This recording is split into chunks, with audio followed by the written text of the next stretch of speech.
Una breve introducción. Desde tiempos milenarios, el ser humano, desde que está sobre la faz de la Tierra, ha utilizado a los microorganismos para su beneficio.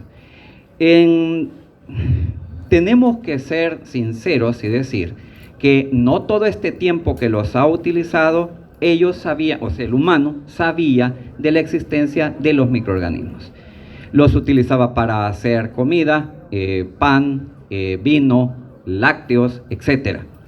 Pero cuando venían y trataban de asociar el origen de las enfermedades, decían y se pensaba que eran espíritus malignos que se originaban de los pantanos, eran hechizos, etcétera, etcétera. Bien, con el paso de los siglos y con el conocimiento pleno de que hay microorganismos en el medio ambiente y que estos causan enfermedad, empieza a utilizar, se inician procedimientos, técnicas, estrategias con el fin de controlar a los microorganismos, ya no necesariamente con la idea de hacer pan, que lo seguimos haciendo, sino con el fin de encontrar una cura, algo que les haga daño para que podamos evitar que estos microorganismos causen enfermedad.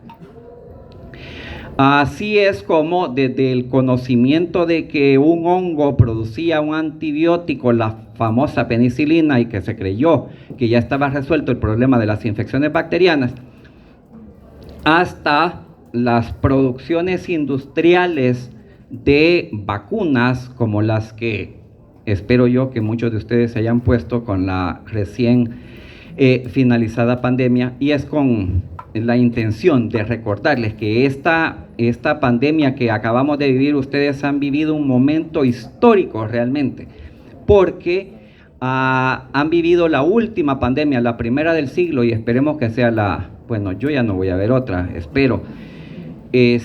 Ustedes probablemente sí, pero a lo largo de los siglos ha habido estos brotes alrededor del mundo que han cobrado miles y miles de vidas. Entonces, ya no solamente es producir alimentos o controlar plagas en el medio ambiente, sino que también controlar a los microorganismos implica evitar enfermedades. Afortunadamente, no todos los microorganismos que nos rodean producen enfermedad, pero algunos de ellos sí, y unas muy graves. Ahora bien, para iniciar y hablar del efecto de algunos agentes físicos sobre los microorganismos, tenemos que revisar necesariamente algunos conceptos, porque nosotros a lo largo de nuestra vida hemos aprendido paradigmas que tenemos que romper este día. Y esas palabras, esos conceptos que tenemos preaprendidos, tenemos que modificarlos un poco para poderlos aplicar con las intenciones que perseguimos. Entonces, primero, antes de hablar de mecanismos, vamos a hablar de conceptos y los vamos a ir revisando poco a poco. Un aviso que olvidé decir: me van a pedir referencias, bibliografías para estudiar más del tema. Ay, qué bueno cuando dicen eso, porque dice vamos a estudiar más. No, este tema es un resumen de muchas referencias y no solamente referencias escritas. Así que su libro texto, Yagües, se queda corto para este tema. Cualquier modificación, variante que encuentren con respecto a Yagües, nos vamos a quedar con lo que les estoy diciendo humildemente yo en este momento. ¿Ok? Entonces, revisen los conceptos que les voy a dar, que les voy a impartir. Si hay alguna discrepancia con Yagües, que sí hay alguna, concuerdo con la mayoría de conceptos, pero con algunos no, se queda corto. Entonces, nos vamos a quedar con el concepto que vierta yo este día. Bien, un ejemplo. Perdón. ¿Dónde iba? Acá. Supongamos que un par de estudiantes de doctorado en medicina de tercer año viven en estas condiciones y por alguna razón tienen que deshacerse de este desorden evidente. Para ahorrar tiempo, no voy a preguntar qué se les está ocurriendo en este momento para deshacernos de este desorden evidente, pero con seguridad están pensando que hay que hacer limpieza. Y dentro de este concepto están pensando en una serie de acciones. Dentro de ellas podríamos mencionar recoger el material particulado, todas esas cajas y basura que se encuentra por ahí. Una vez hecho esto, van a quedar partículas más pequeñas que no podemos coger con la mano simplemente y tal vez necesitemos utilizar ese instrumento que es la escoba. Seguimos y habrá partículas más pequeñas que necesitamos recoger, tal vez polvo, migajas, y utilizamos un aditamento como este que está utilizando esta chica ahí. Por otra parte, cuando van levantando toda esa mugre, se encuentran que hay pequeños insectos, hay cucarachas y podemos encontrar roedores también. Y utilizamos métodos desde los muy poco ortodoxos hasta los más sofisticados para intentar deshacernos de esos organismos, de esos bichos que están fregando ahí. Tenemos entonces, hemos aplicado todas estas estrategias para llegar a este punto, para llevar a este salón, a esta superficie inanimada, a esas condiciones. Bien, ¿cómo vamos a entender el concepto de limpieza? Y con estas o con otras palabras, el significado es remoción de material particulado, material extraño a una superficie. Para las preguntas de examen, que como dije es lo que nos interesa, yo no necesariamente pido párrafos completos. Después del párrafo tercero, la cuarta palabra dice tal cosa. No. Por favor, asimilen el concepto. Entiéndanlo, explíquenselo a ustedes mismos con sus palabras. No importa que su mamá piense que ya hablan a solas y están locos o locas, explíquenselo y va a ser mejor para su aprendizaje. Entonces, hemos removido todo el material físico extraño a esta superficie, pero no hemos aplicado ninguna estrategia para controlar microorganismos. Entonces, la limpieza no implica control de microorganismos. Para hablar del próximo concepto, necesito pasar primero por el significado de infestación. La palabra viene del latín, por cierto, muchas de nuestras palabras en español proceden del latín o del griego.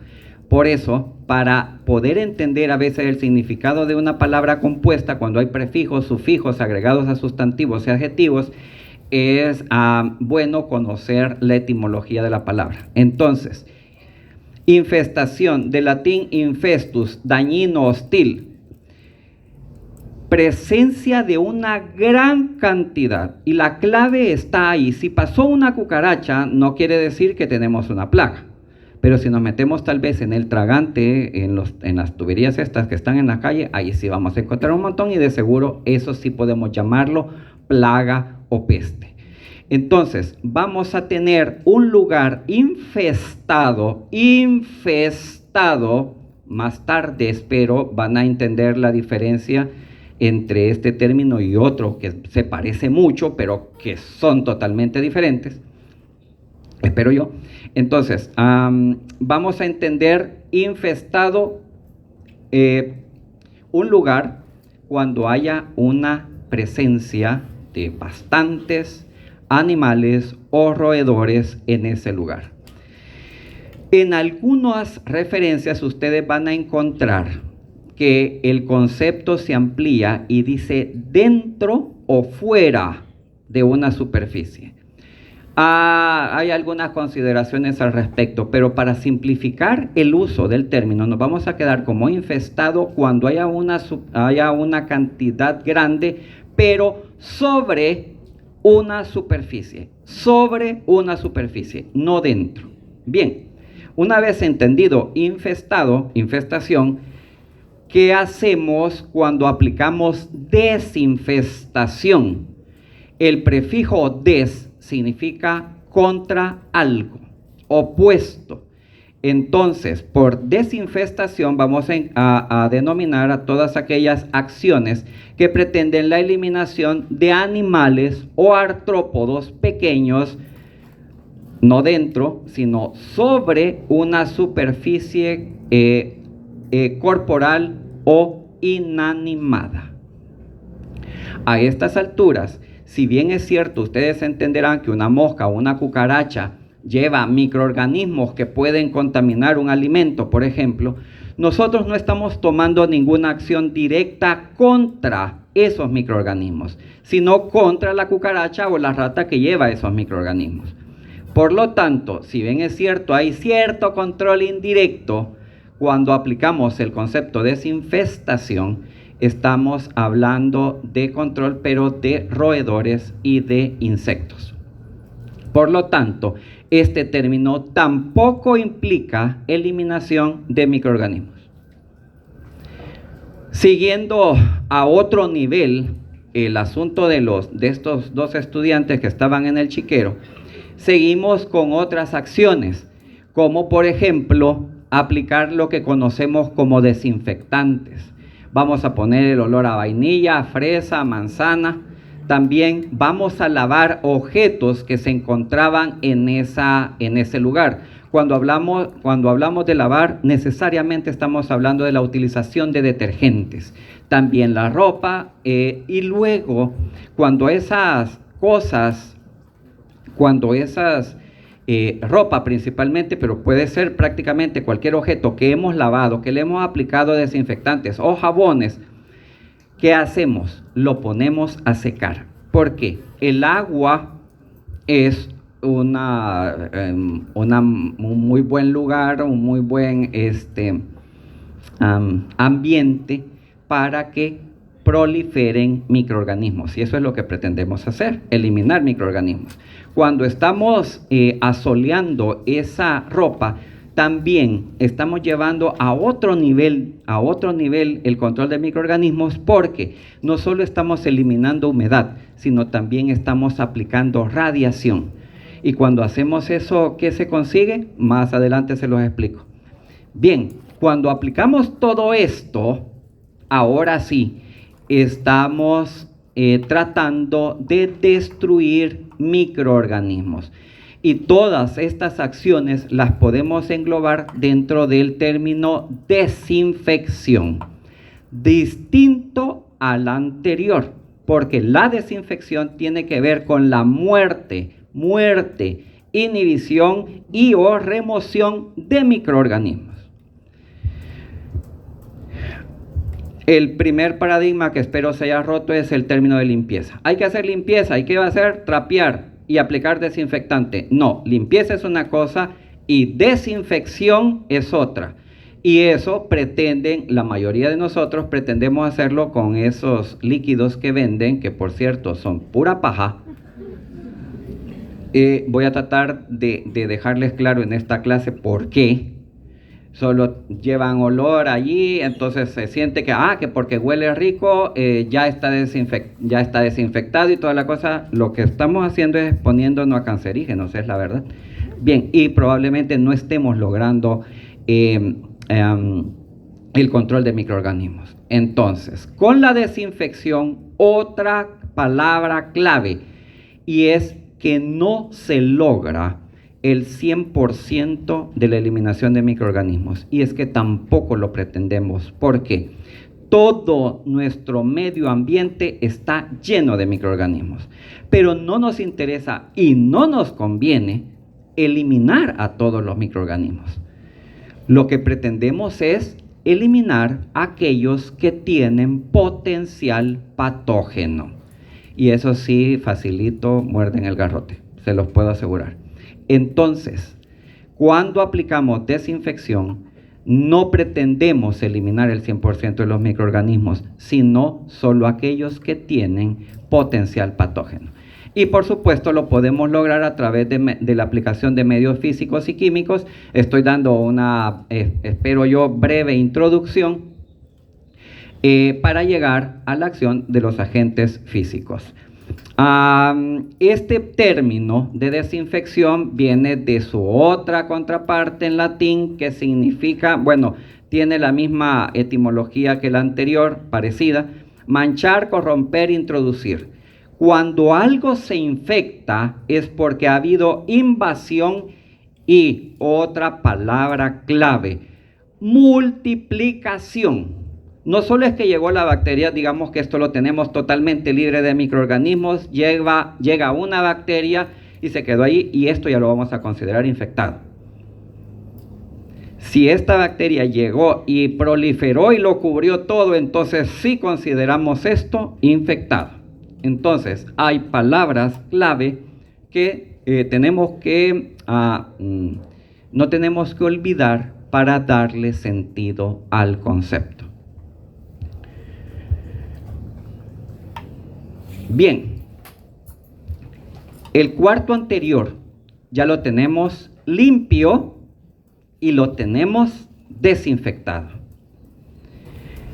Cualquier estrategia que apliquemos para mantenerlo ya en esas condiciones va a significar asepsia.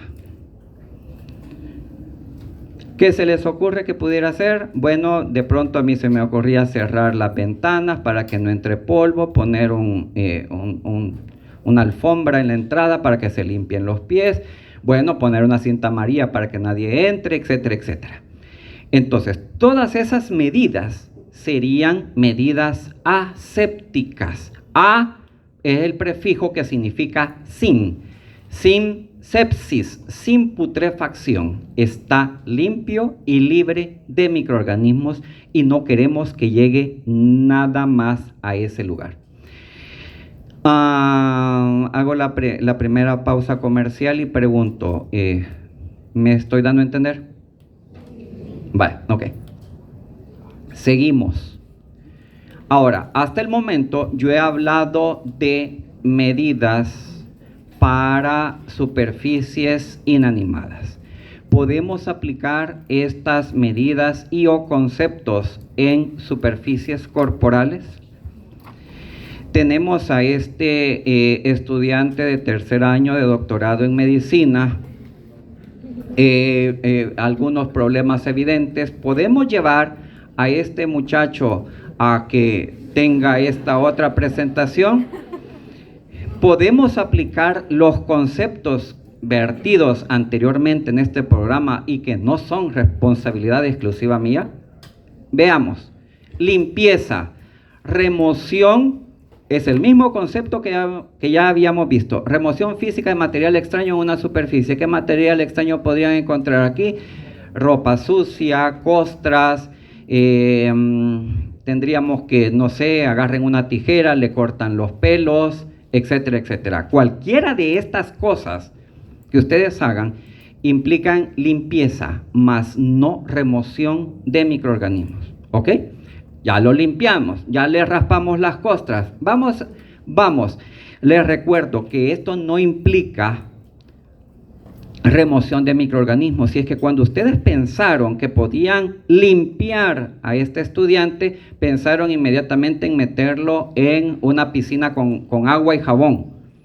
Si seguimos los mismos peldaños que hemos venido repasando, entendemos que lo primero que hay que hacer es limpieza. Si aplicamos estos conceptos, van a saber entonces, les va a entrar en la cabecita que una herida, una quemada, por ejemplo, primero tiene que limpiarse. ¿Qué implica esa limpieza? Tendrá que ser debridación, por ejemplo, con un bisturí, quitar todo el tejido quemado antes de hacer un lavado o hacer una costura. Bien, Seguimos con el nivel, desinfestación. Aplicando el concepto, bien podrían agarrar una pinza y quitarle las chinches, las garrapatas, las pulgas, todo lo que tenga pegado sobre su cuerpo. Y estas estrategias van a ser medidas de desinfestación, porque le van a estar quitando todos esos bichos que tiene encima. Ok, seguimos. Cuando intentemos lavarlo con jabón, con detergente, etcétera, etcétera, ya con una sustancia, un agente que pretende destruir microorganismos con potencial patógeno, entonces vamos a estar aplicando o vamos a pretender que haya muerte, inhibición o remoción de bacterias que pueden causar enfermedad.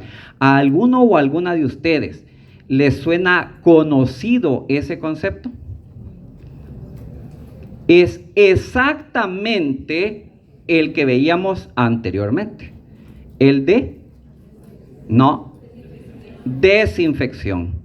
Es exactamente el mismo concepto que desinfección, pero aquí hay una gran diferencia, otra gran diferencia. Cuando hablamos de antisepsia, es ese concepto, pero aplicado a superficies corporales. Y es que deben aprender que hay una gran diferencia entre un agente desinfectante y un agente antiséptico. Y la diferencia es la superficie a la que se aplica. ¿Por qué? El ácido clorhídrico, por ejemplo, es un excelente desinfectante para limpiar una mesa, para limpiar un piso. Pero por supuesto no podemos limpiar o no podemos eliminar microorganismos de una herida, por ejemplo, aplicando ácido clorhídrico. Entonces, aunque sea el mismo concepto, el significado, y ni tanto el significado, fíjense que es el lugar de aplicación el que viene siendo vital que entendamos. Y por eso en el mercado ustedes van a encontrar una gran lista de sustancias o agentes desinfectantes y otros agentes antisépticos. Ustedes sabrán entonces que para aplicar a un paciente solo pueden utilizar antisépticos.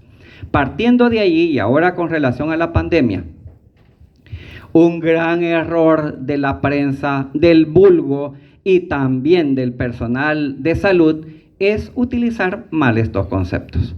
Cuando han entrado a algún lugar y dicen, aplíquese desinfectante en las manos, ¿dónde está el error? Que ese alcohol gel al 70%, si bien es cierto, se puede utilizar como desinfectante para limpiar una superficie, porque no la corroe ni nada y es muy eficiente es muy eficaz. Hay una gran diferencia entre eficiente y eficaz, ahora que estamos hablando de conceptos. Entonces, aplicando ese alcohol sobre una superficie es muy eficaz para destruir microorganismos.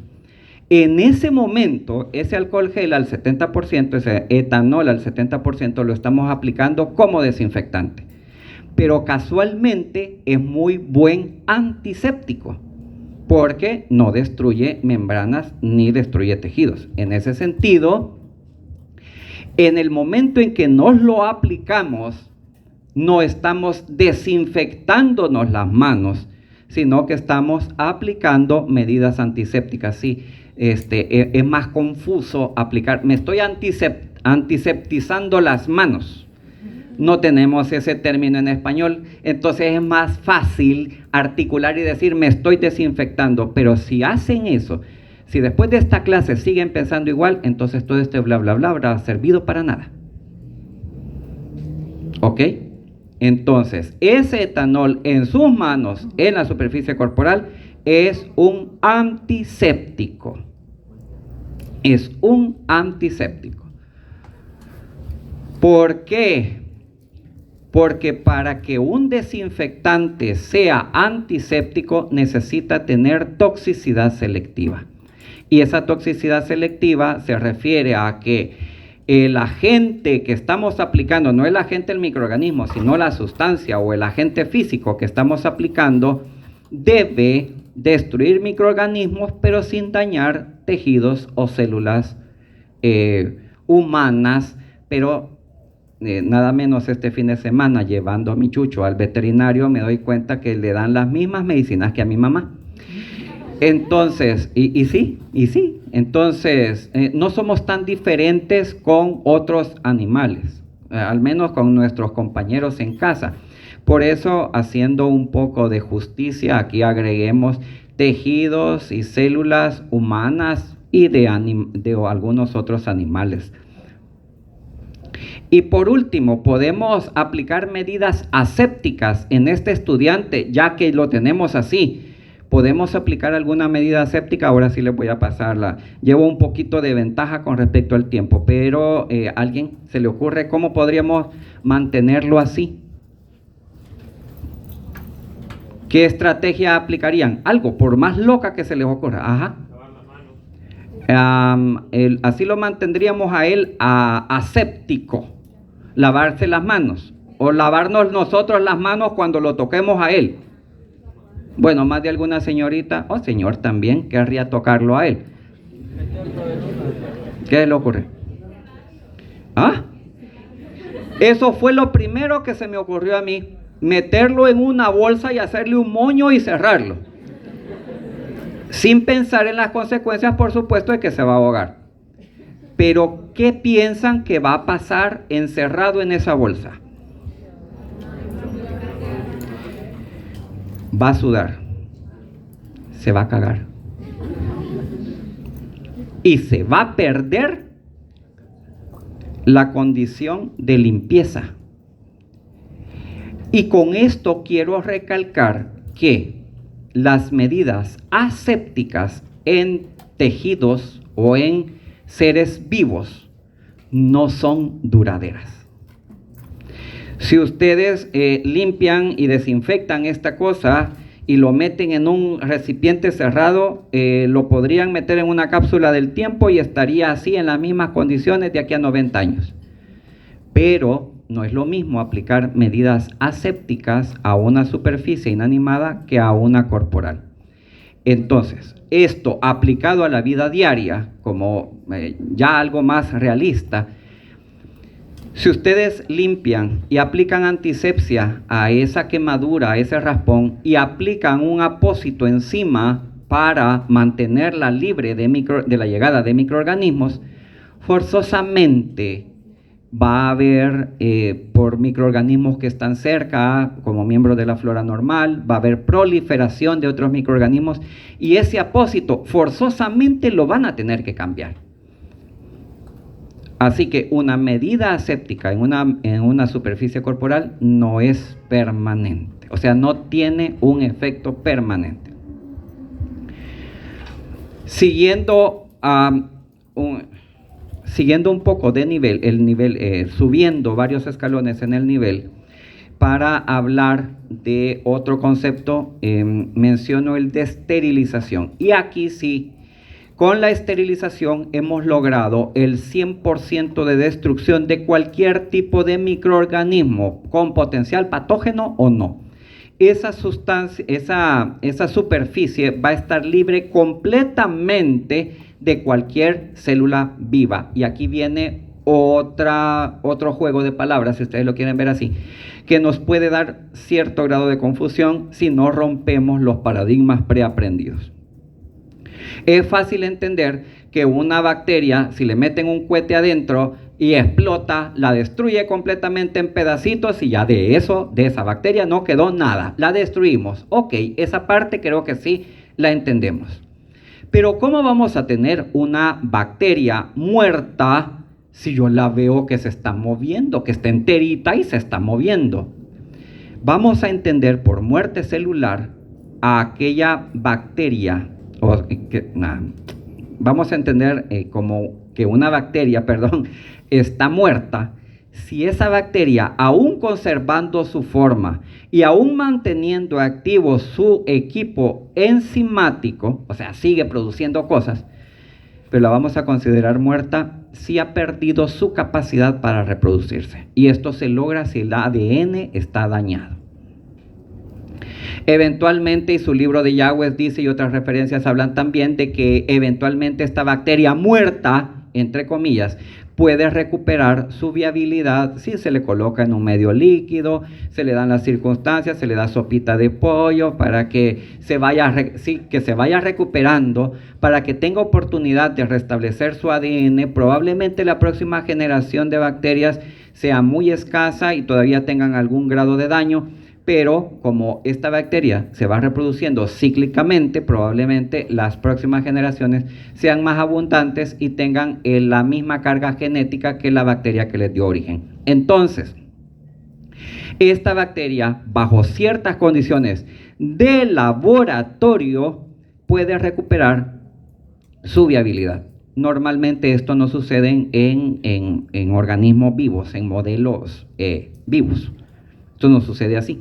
Pero bien, entonces, entendido esto, les van a hablar de la curva de crecimiento. Me voy a comer esto porque sí sé que lo voy a repetir en la próxima clase. Hablan mejor de la curva de crecimiento. Hay una fase logarítmica de crecimiento exponencial. Esto en medios de cultivo, por supuesto, lo van a entender mejor con su práctica de laboratorio cuando siembren ustedes sus placas. También hay una fase estacionaria, una fase de meseta en la que no hay una mayor reproducción, pero sí está todo el sistema a lo que da, reproduciéndose las bacterias porque están comiéndose todos los nutrientes que están. Pero como a ese sistema no se le agrega más nutrientes, si no se le agrega más nutrientes, pues obvio van a empezar a morir porque ya no van a tener nada que comer, y esa es la fase de decrecimiento o de muerte. Esto, como les digo, es la conocida curva de crecimiento. Se los explican mejor en la próxima clase y lo vemos en el laboratorio. A partir de esto, entonces, dos aclaraciones. La primera, que la esterilización no la necesitamos en la mayoría de los sistemas en los que nos desenvolvemos, ni siquiera en el médico. Ni siquiera en el médico. Si bien es cierto, los quirófanos, por ejemplo, están limpios y desinfectados, no están estériles. Lo que sí es estéril es el material, el equipo quirúrgico con el que se va a rajar a este paciente. Entonces, ¿cómo logramos la esterilización? Lo vamos a ver más adelante. Pero no lo logramos simplemente aplicando desinfectantes y antisépticos. Y la otra aclaración es que a raíz de esto de muerte celular se derivan varios sufijos, ya no prefijos, sino sufijos, que tienen su propio significado. SIDA, el que provoca la muerte de homicida, parricida, esposacida, germicida, fungicida, herbicida. Ustedes lo hemos escuchado en más de alguna ocasión. Bien, estático, esporostático, fungistático. Esto significa que cuando nosotros aplicamos un agente, ya sea físico o químico, y detenemos la proliferación del microorganismo, pero este vuelve a su capacidad de regenerarse cuando cesa el efecto del agente que hemos aplicado, entonces este agente que hemos aplicado es estático, y no es SIDA, no es dañino o lo va a destruir. Y por último, una tercera aclaración. Las partículas virales, los virus, decimos, encontramos en referencias y en el mercado que este artículo o este agente es virucida. Nada más equivocado que eso. Bueno, es tan equivocado como lo del gel aplicado en las manos como desinfectante. Ya que para matar algo, ese algo tiene que estar vivo. Y los virus no son microorganismos.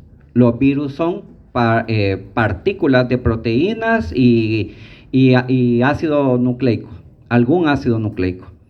Se tiene que incorporar al ADN de las células para poderse replicar. No hablamos ni siquiera de multiplicación con los virus, hablamos de replicación. Entonces, cuando utilizamos la palabra virucida, eso no tiene sentido. Tenemos que aprender y acostumbrarnos a utilizar la palabra antiviral cuando hay algún agente o sustancia que tiene efectos sobre los específicamente los virus. Bien, después de este bla bla bla, sigo con el siguiente bla bla bla, que es el de los factores que influyen sobre los microorganismos. El primero, el principio activo y la concentración del agente. Esto más bien es un agente químico, pero tiene que ver de alguna manera con los físicos también. Evidentemente, y de manera breve, el agua, como lo acabo de decir, es un medio óptimo para el crecimiento de bacterias. No podemos decir que vamos a desinfectar un lugar si le aplicamos agua. No podemos, le estamos dando comida. Pero si aplicamos una sustancia líquida con una molécula diferente que daña la estructura de esa bacteria, entonces sí podemos hablar de que vamos a aplicar esa sustancia con el fin de matar o de controlar el microorganismo. Aquí tenemos como ejemplo agua más un detergente, etanol al 70% o fenol al 1%.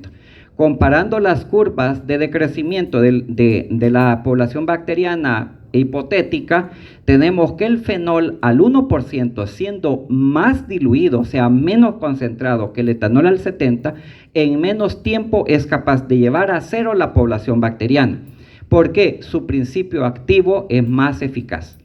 Por otra parte, con el etanol al 70%, si bien pudiéramos seguir la curva de decrecimiento y aumentamos el tiempo en que ese etanol está en contacto con la población bacteriana, vamos a ver que en algún momento esta línea roja va a llegar al eje de las X y por lo tanto va a tener un efecto total sobre esa población. Entonces interviene que, además del principio activo de la molécula, que este principio activo se ve potenciado cuando cuando aumentamos el tiempo de exposición. Y esa es precisamente la intención de aplicar alcohol gel y no etanol al 70% líquido. El gel hace que por un tiempo mayor el principio activo esté en contacto con cualquier bacteria. Tarda más en secarse que el etanol al 70% líquido. Así que, bien. Si nosotros entonces, hipotéticamente y solo con el fin de aplicar conceptos, digo que la limpieza, cuando tengo en cuenta esto, el principio químico, el principio activo y el tiempo de exposición, puedo llevar a desinfección e incluso a esterilización. Pero eso no es siempre, es según el agente. Bien, algo más que puede provocar o que hacernos que logremos un resultado más eficiente en el control de microorganismos o no, es el tipo de población, el tamaño del inóculo o la presencia de biopelículas. Van a ver en su laboratorio que hay bacterias que son bacilos y hay otros que son redonditos. Estos son alargados, estos son redonditos. Bien, no solamente es la forma, sino la composición de la pared. Y esto los vuelve más o menos susceptibles a diferentes agentes químicos y físicos. A eso me refiero. Y en una superficie como la de la mesa puede haber tanto de unos o como de otros.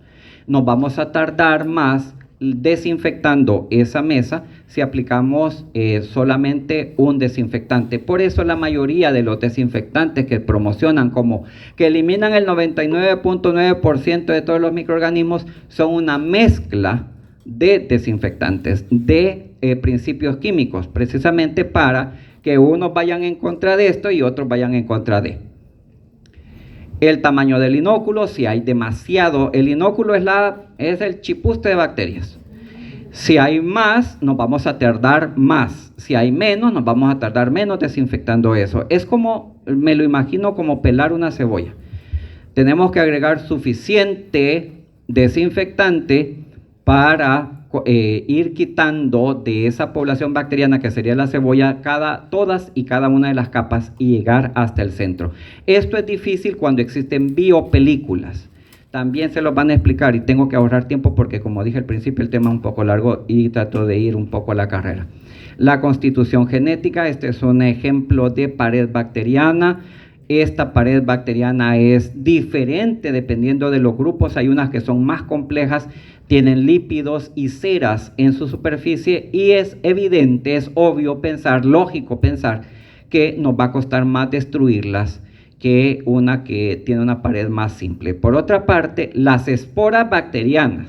Las esporas bacterianas son las que vienen y tratan de fregarnos todo el asunto porque son muy difíciles de destruir. ¿Cómo lo podemos lograr? Pues bueno, la célula normal, la célula que anda ahí correteando, jugando con otras bacterias, buscando hacer cositas con las otras bacterias, es lo que llamamos célula vegetativa. Tiene todos sus mecanismos enzimáticos al 100, todas sus hormonas, o sea, es como un estudiante de tercer año de doctorado en medicina, que juego con eso.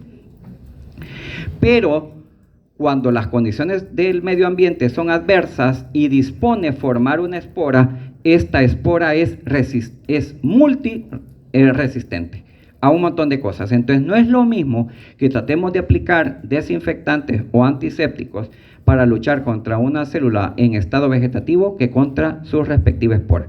Dicho sea de paso, no todas las bacterias forman esporas y eso es una ventaja. Hablemos de los mecanismos generales de acción de cualquier agente aplicado para el control de los microorganismos. Ustedes saben que las proteínas son componentes estructurales muy importantes, también funcionales, que tienen una estructura que depende no solo de los aminoácidos que la conforman, que es la estructura primaria, sino también de cómo se tuerce, de cómo se van uniendo unas con otras, y esto dependiendo de los diferentes enlaces que la conforman. Cuando por la aplicación de alguno de estos agentes logramos destruir esta estructura que puede ser secundaria, terciaria y hasta cuaternaria, estamos destruyendo la funcionabilidad de esta proteína y por eso decimos que la estamos desnaturalizando. La desnaturalización de proteínas entonces es un mecanismo de acción muy efectivo y lo podemos lograr por la inserción de grupos químicos o por la ruptura de los enlaces. Cuando rompemos los enlaces, se estira aquello y ya estirado nos sirve, pero no quiero que entiendan que todo lo que está estirado no sirve. Algunas cosas deben estirarse para.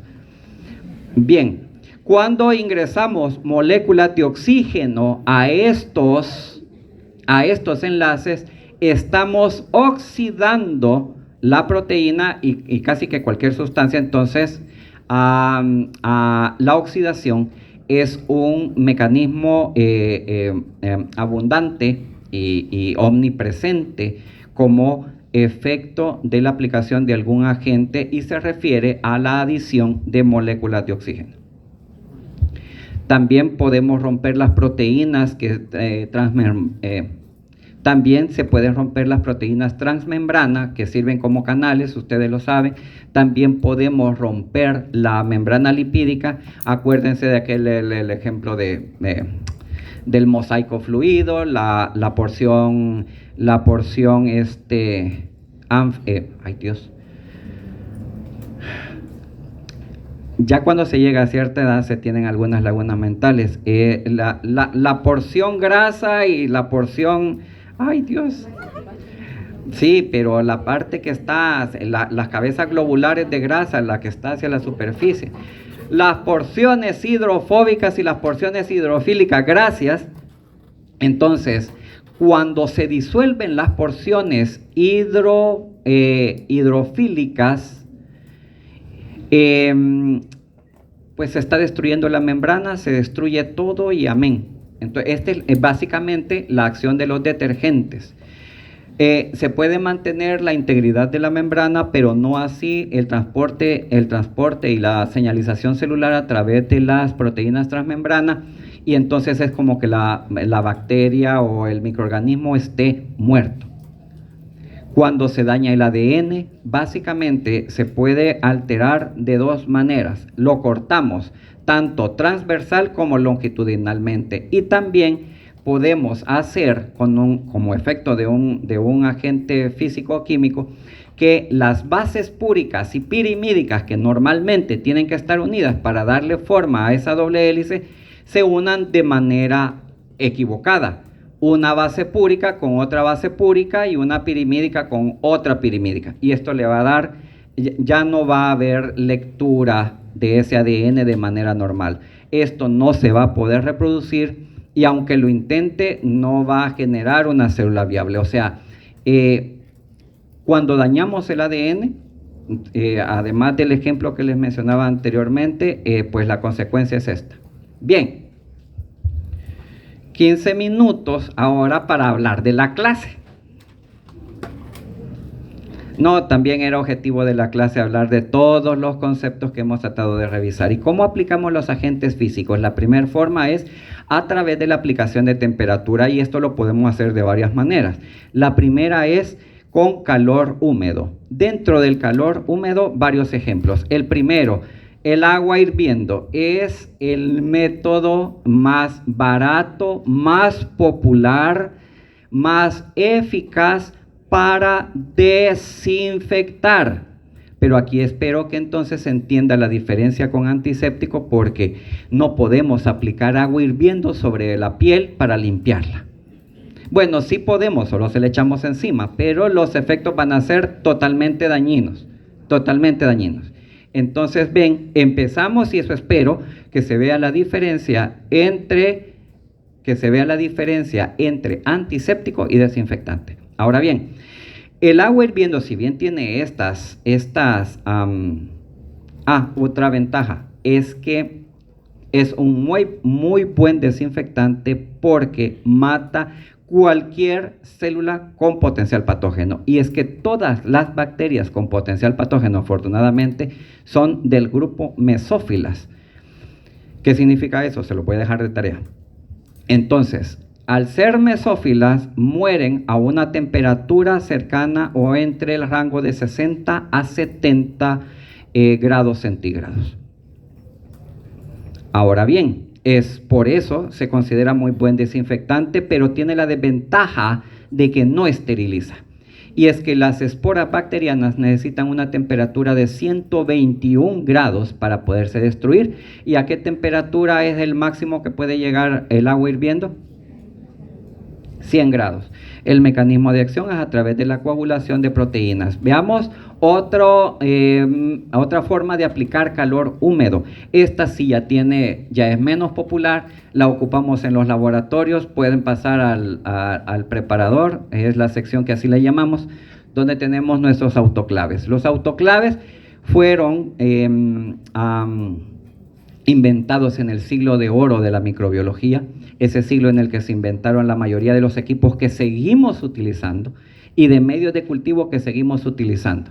El principio de funcionamiento es que es una cámara cerrada y en esa cámara cerrada podemos aplicar 15 libras de presión.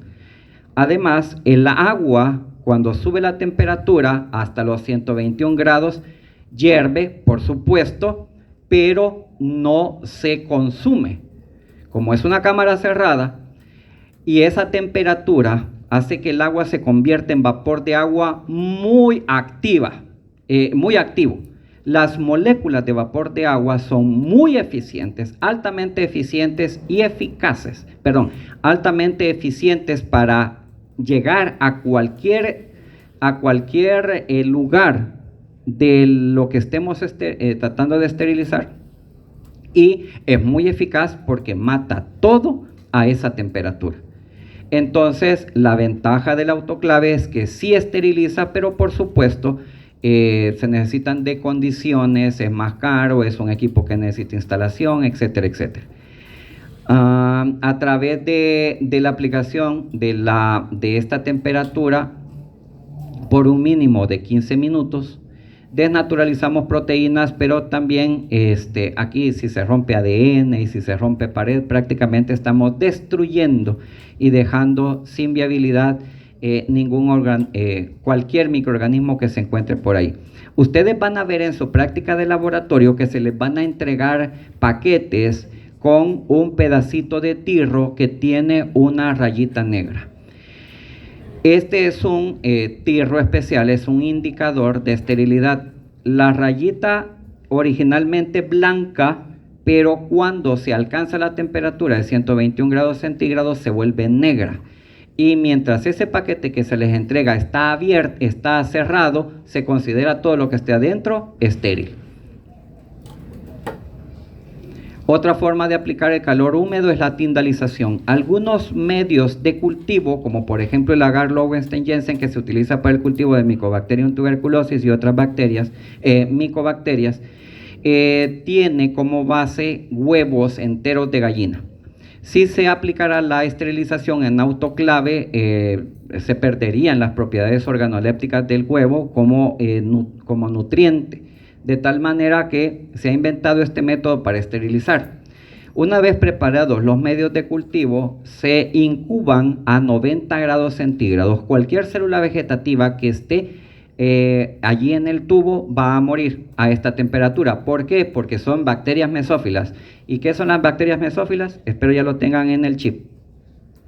Luego, esta incubación es por 30 minutos a 90 grados centígrados. Luego, este tubo se incuba a 37 grados por 24 horas. ¿Para qué? Cualquier espora bacteriana que haya podido quedar a esa temperatura de incubación y por este tiempo va a germinar.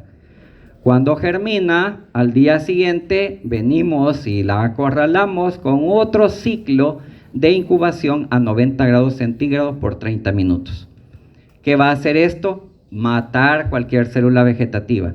Hacemos lo mismo, la volvemos a incubar para hacer proliferar o germinar cualquier espora que haya quedado remanente, y en un tercer ciclo de incubación a 90 grados por 30 minutos la terminamos de matar. Y esto es la tindalización, y ya que ha sido fraccionada por 3 días, es que se le llama también esterilización fraccionada con vapor. Seguimos con la aplicación de calor húmedo y hablamos de la pasteurización. Pasteur, lo habrán oído mencionar, el siglo de oro de la microbiología. Este señor dispuso, ya conocíamos los microorganismos, ya se sabía que los microorganismos descomponían los alimentos y se necesitaba una forma de preservarlos. De tal manera que calentó entre 60 y 70 grados centígrados líquidos o alimentos líquidos con el fin de matar microorganismos patógenos. Pero se dio cuenta que no podía prolongar mucho ese periodo de exposición porque el alimento perdía sus propiedades organolépticas, color, olor, sabor, etc. Bien, entonces definió que entre el rango de 60 a 70 grados podíamos, si subíamos la temperatura, bajar el tiempo de exposición. Entonces, si es a 63 grados la temperatura que se aplica, podemos aplicarla por 30 minutos y si se aumenta a 72, podemos disminuir la temperatura, el tiempo de aplicación de esa temperatura a 15 minutos. En ese tiempo y a esa temperatura se mueren todas las bacterias con potencial patógeno. ¿Se mueren las esporas? ¿Se mueren las esporas? No. Bien. Esas esporas eventualmente van a germinar y podrían dañar el alimento. Ahora bien, para evitar o retrasar la germinación de esas esporas, es que ese alimento, una vez pasteurizado, se tiene que refrigerar para disminuir la posibilidad de que esas esporas germinen y arruinen el alimento. Al final, si tenemos esa leche ahí abierta aún en refrigeración, se va a terminar descomponiendo. Bien. Luego viene el mercantilismo, el capitalismo, todo lo que quieran terminado en ismo, y necesita esa empresa vender más leche, más jugo, más cualquier cosa, pero tiene que estar libre de microorganismos y ser libre de transportar, fácil de transportar y fácil de almacenar. Se inventaron lo que se conoce como uperización. Se lleva el alimento a una temperatura récord de entre 140 a 150 grados centígrados por un periodo ultra breve de 1 a 3 segundos con el afán de destruir cualquier espora bacteriana, ya no se diga células vegetativas, pero con la necesidad de que ese alimento conserve sus propiedades organolépticas, o sea, que esa leche sepa a leche y se vea como leche. La ventaja de este método es que cualquier alimento uperizado es estéril, y mientras el paquete que lo contiene está cerrado, pues va a continuar estéril. No necesita refrigeración y son esos alimentos de larga duración que ustedes encuentran en los supermercados. Pero no son los superalimentos, no solo porque no, bueno, no son los superalimentos, porque una vez abierto el paquete se tiene que conservar en refrigeración, porque si no, pues va a suceder lo que va a suceder. Seguimos con la aplicación de temperaturas, pero ahora hablamos de la aplicación del calor seco. El calor seco, la forma más... ¿qué pudiera decir? La forma más 100% efectiva y drástica para eliminar cualquier cosa es darle fuego. Y este método, de una manera no tan piromaniática ni tan drástica, bueno, sí es drástica para las bacterias, lo vamos a aprender a aplicar en el laboratorio con los mecheros de Bunsen. No voy a explicar cómo funcionan ahorita porque no termino ahora, ya está la docente para la próxima clase. Entonces, solo les dejo que vamos a aplicar el mechero Bunsen para... en el laboratorio, y este es un ejemplo claro de aplicación de la incineración.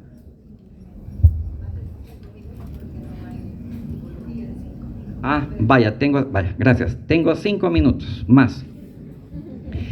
Este calor seco lo aplicamos a, bueno, el mechero vamos a aprender a utilizarlo, pero otra forma de aplicar el calor seco es a través de este equipo que se llama estufa. Esa estufa u horno necesita ciertas condiciones. Necesitamos elevar la temperatura a 170 grados por 1 a 2 horas. ¿Por qué?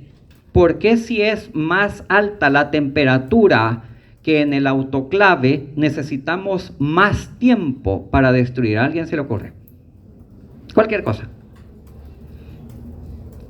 Con el autoclave, calor húmedo, 121 grados centígrados, 15 minutos y ya estuvo cocinado aquello. Aquí con esto la temperatura es mayor, 170 grados, y necesitamos de 1 a 2 horas. El aire seco y caliente es menos eficaz, es menos eficiente porque es más pesado, no llega rápidamente a toda la estructura que estamos tratando de esterilizar, y por lo tanto necesita más tiempo para volverlo eficaz. Esa es básicamente. Pueden, el principio, cuando agregamos moléculas de oxígeno, las agregamos a través de este método, y es pues lo que decimos que se oxida cualquier material que tenemos dentro. Las condiciones las acabo de mencionar, y tiene la gran desventaja que en este horno, bueno, también el autoclave tiene sus desventajas, y es que no podemos meter en el autoclave ni en el horno cualquier sustancia o material que sea sensible al calor. No vamos a esterilizar guantes, por ejemplo, en estos dispositivos. Seguimos con la aplicación de temperaturas, y solo mencionar que la congelación también puede ser utilizada para destruir algunas bacterias, pero no nos vamos a confiar porque hay algunas, como Salmonella, por ejemplo, que son resistentes a la temperatura de congelación.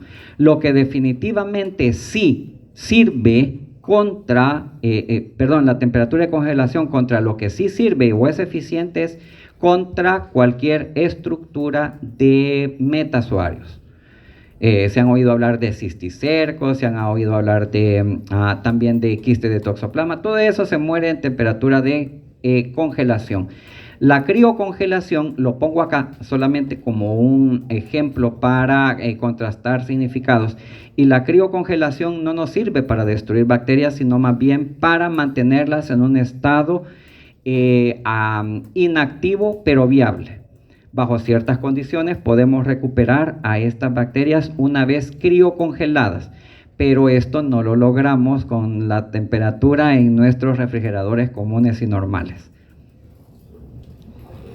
Siguiendo con los métodos físicos para liberar a una superficie o sustancia de microorganismos contaminantes, tenemos la filtración.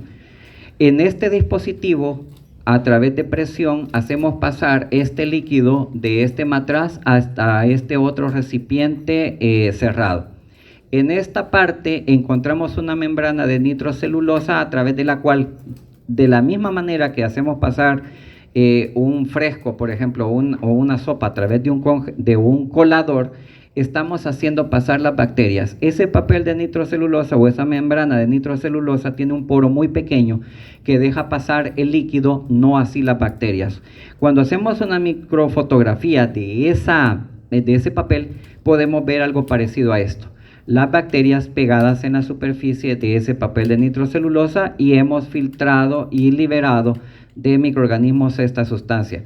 ¿Por qué no la metemos al autoclave? Porque probablemente esta sustancia sea leche materna, sea una sustancia rica en vitaminas que pierden sus propiedades si lo exponemos a temperaturas. Por otra parte, tenemos las cámaras de flujo laminar. De estas hay varias en el departamento, no se las voy a mostrar ahorita, lo vamos a ir haciendo en el transcurso del ciclo. Espero que las conozcan para que se entienda mejor su funcionamiento. Básicamente se genera un flujo circular de aire que agarra cualquier bacteria suspendida en el medio ambiente en cualquier parte de este medio ambiente cerrado o semicerrado, y la hace pasar por el filtro, purificando el círculo de aire. De tal manera que nosotros podemos trabajar con material estéril y también material no estéril, permitiendo, o más bien el aire va a captar cualquier bacteria suspendida en el ambiente. Otro término que vamos a aprender o que vamos a entender en el laboratorio es el de los aerosoles.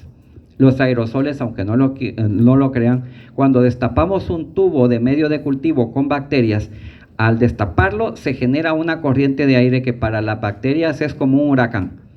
Las transporta en el aire y pueden quedar suspendidas en cualquier lugar cercano a la formación de ese aerosol, incluida nuestra ropa. Por eso nos protegemos con gabacha y con guantes, y ojalá que también con mascarillas en algunos casos.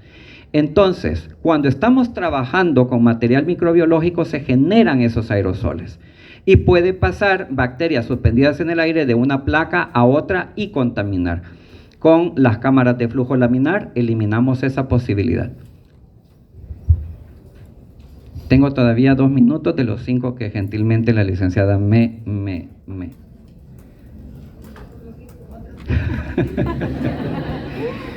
Lo que me... Bien. La radiación electromagnética transporta energía de un lugar a otro. Y esa energía la transporta en forma de longitudes de onda. O sea, la transporta haciendo